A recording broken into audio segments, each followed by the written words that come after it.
Once again, I'm back in the driveway to show you how to do an at-home oil change, but this time I've got a 2015 F-250 behind me. We're gonna go ahead and do an oil change on this. So this F-250 is a 6.2 liter V8 gas engine, and this truck with that engine is gonna take 7.1 quarts of 520 oil. I believe we went with a full synthetic oil today, but that is up for interpretation. Before you get started, you wanna make sure that you get the right oil, the right amount of oil, and also your oil filter. Depending on brand, the number's gonna change drastically. So I won't even bother saying the oil filter number because it won't be the same for whatever brand you're buying. But the first step when you go to do your oil change is going to be pop open the hood. So I'm gonna go do that right now.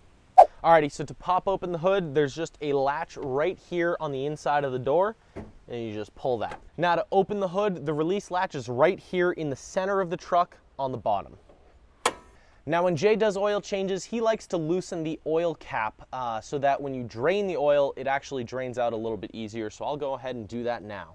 So we're done up here for now. Now we gotta get under the car and start to drain the oil. All right, now that we're underneath the car, we're ready to drain the oil. So we're gonna look up at the oil drain plug on the pan.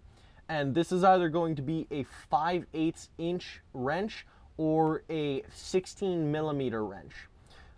They're pretty close in size, so you can really use either one. So you can either use a wrench or a ratchet and socket. Right here I've got a wrench, so I'm just gonna go ahead and start to loosen that. If I can get the leverage on it. All right, so I'm struggling to get the leverage to loosen this drain plug from down here, so I'm gonna use the double wrench trick. Basically, this is going to just extend your wrench out longer so that you get more leverage and can easily loosen the thing.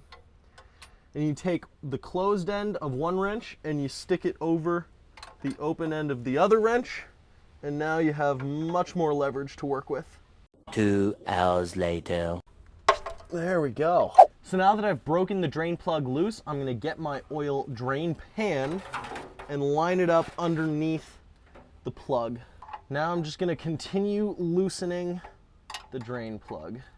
And a note, if you've recently driven your car, then the oil is going to be very hot. So you want to be careful when you're taking out the drain plug not to burn yourself. Whew. So now that the oil is pretty much done draining, I'm going to take the plug and put it back in. So when you go to tighten the drain plug, you don't want to crank it down. It doesn't need to be super tight, because then you'll just end up struggling like I did earlier to get it off. It'll seal as long as it's just snug, so don't over tighten this. Once we've tightened the drain plug, now we move on to the oil filter. We gotta loosen this filter and take it off so that we can replace it. So I'm gonna move the drain pan over underneath the filter. And sometimes you can get these off just by hand, but other times they'll be too tight and you might need an oil filter wrench. So I'm gonna try it by hand first. All right, so apparently we came underprepared to do this oil change because we do not have an oil filter wrench on the premises. So we are going to go with the screwdriver method, which is one we have not demonstrated yet in one of these videos. Basically, I'm going to take a screwdriver and I'm going to hammer it into the bottom of the filter and then use that as leverage to twist the filter to the left. Keep in mind when you do break through the filter, oil will come out. So now that I've broken through the filter, I'm gonna let the oil drain out of it. So now that the screwdriver's all the way through the filter, it gives me enough leverage to be able to turn the oil filter loose. And now it should be loose enough that I can just twist it with my hand as soon as it's done draining.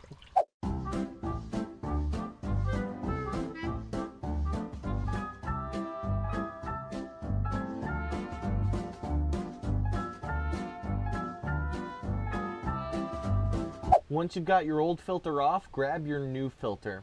Now Jay and I will typically take a Sharpie and write somewhere on the filter the current mileage of the car and the date that we did the oil change.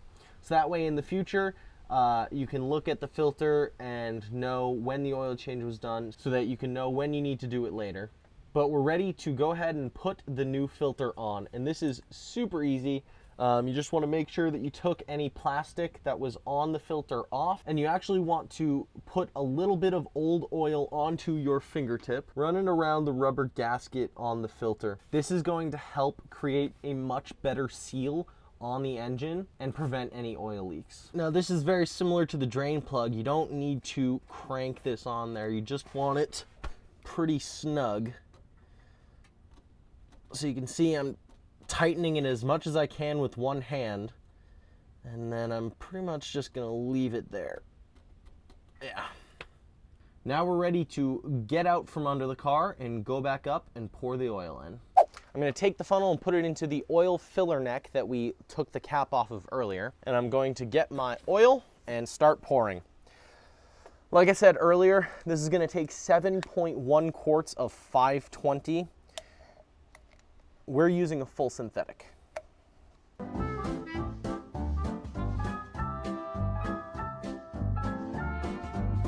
Finish up this oil change, we want to throw on the oil filler cap again, make sure that's tight. And then from here, what we'll do is we'll run the engine for like 10-15 seconds. We'll shut it off, and then you want to check the oil level on the dipstick. That you just want to confirm that it is actually the exact right amount of oil and that it's in the acceptable range. Other than that, now is a good time to do some general maintenance things like check your coolant, check your wiper fluid. It's also a good time to rotate your tires. So you're supposed to rotate your tires every 5,000 miles, and a synthetic oil change is every 6,000 miles. So you can do those at the same time just to make it simpler. So, thank you for watching. If you found this video helpful, make sure to hit the like button and definitely subscribe if you're not. Let me know down in the comments if you have any questions about this, or if you have any other video ideas of general maintenance that you want to see for this car or anything else. And while you're down there, make sure you check out our memberships. If you don't know what memberships are, it's basically a paid subscription to our channel that directly helps us make better content for you guys. There's lots of really cool and really fun benefits for you guys, so make sure you check that out. There'll be a blue join button right next to the subscribe button. But yeah, that's gonna do it for this video. So thank you for watching. I hope this helped.